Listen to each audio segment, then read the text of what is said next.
Naam, assalamu alaikum warahmatullahi wabarakatuh. Naam, kwa wale wanaosumbuliwa na maradhi ambayo hayajulikani, kwa mfano mwanadamu unaweza ukawa umelala asubuhi, unapoamka tu basi maisha yanakuwa dhaifu hali, umechoka, mwili umechoka, unaweza kusema labda kama umepigwa ama umefanya kazi ngumu sana. Basi tiba yake ni hii hapa, hii dawa hii hapa kama unavyoiona.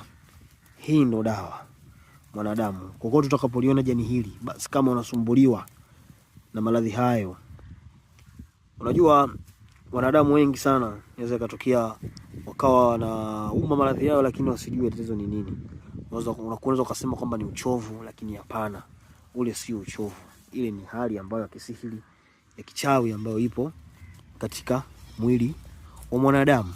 Kwa maana ukijitibu, ukitumia dawa hii, hiyo hali inakuwa inakata kabisa, na uwezi kusikia tena maumivu. Uwezi kusikia uchovu, uwezi kusikia homa. Unapona kabisa na unakuwa vizuri kabisa.